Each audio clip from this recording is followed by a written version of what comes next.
Bonjour et bienvenue à Language Please. Dans cette leçon, on va voir comment utiliser la formule c'est mieux de. C'est mieux de. It's also used to recommend things or to give your suggestions. C'est mieux de se reposer pendant le week-end. C'est mieux de se reposer pendant le week-end. This means it's good, it's better, it's advisable to rest during weekends. It's advisable to rest during weekends. Now, there's one special thing about c'est mieux de. Of course, it always ends with de, c'est mieux de, and what follows de is the verb. This is a verb in the infinitive form. C'est un verbe à l'infinitif. Se reposer.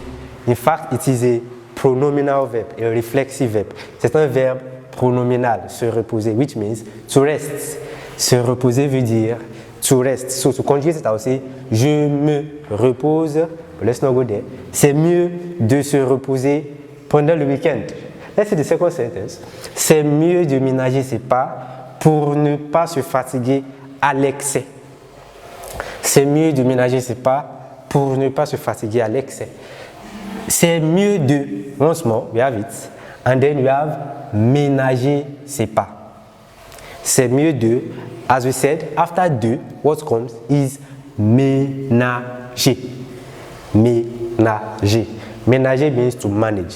Ménager ses pas is an expression that means to watch how you move around and move and move and move. Ménager ses pas literally means to manage one's steps. But in the real meaning of this expression is to walk with measure. Don't just walk without planning. Plan your movements. That is what it means. C'est mieux de ménager ses pas pour ne pas se fatiguer à l'excès. Now, se fatiguer est un autre verbe qui veut dire to exhaust oneself, to exhaust one's energy.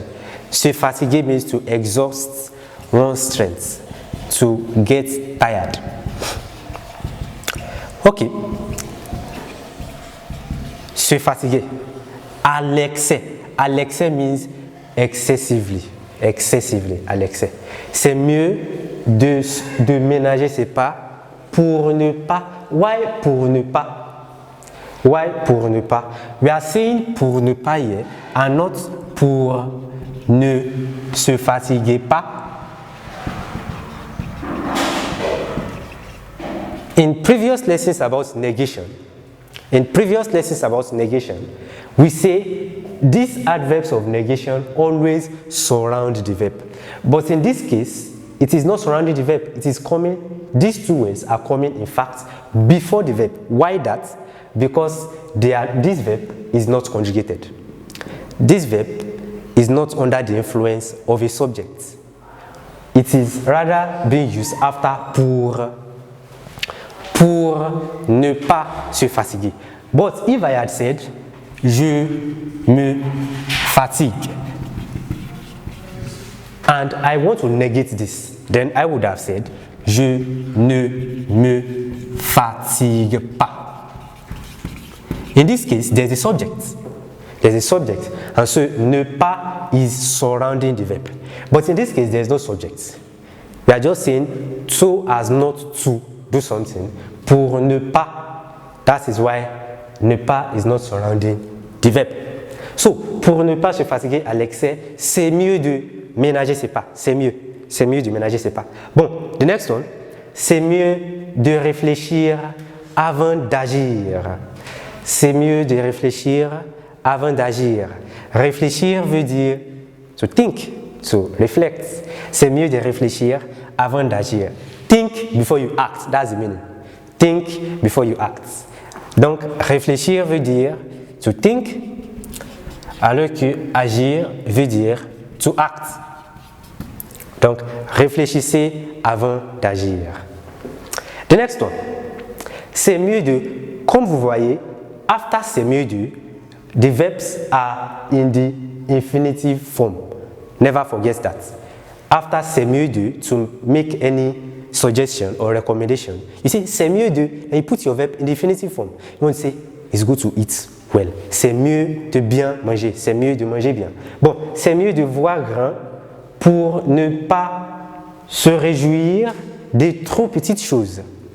C'est mieux de voir grand pour ne pas se réjouir des trop petites choses. What does this mean? Voir grand. Voir grand is a verbal expression. That means to see ahead, to see into the future, to have a good foresight. Voir grand. Voir grand. So this means it is good, it is advisable to see ahead so that you will not rejoice over too little, too small things. C'est mieux de voir grand pour ne pas se réjouir des trop petites choses. So the last sentence, c'est mieux de garder le silence. C'est mieux de garder le silence. As you can see, garder is still in the infinitive form. C'est mieux de garder le silence quand on ne sait quoi dire. This means it is good, it is advisable to be silent, to remain silent, to stay silent when you don't know what to say, instead of saying nonsense. C'est mieux de garder le silence quand on ne sait quoi dire. Très bien. Donc, comme ça, vous voyez, vous pouvez dire c'est mieux de faire ceci, c'est mieux de faire cela, c'est mieux de sauter par-ci, c'est mieux de sauter par-là, c'est mieux de tout faire. Merci. Sur ce, je vais m'arrêter et on se verra dans les prochaines leçons. Merci et à la prochaine.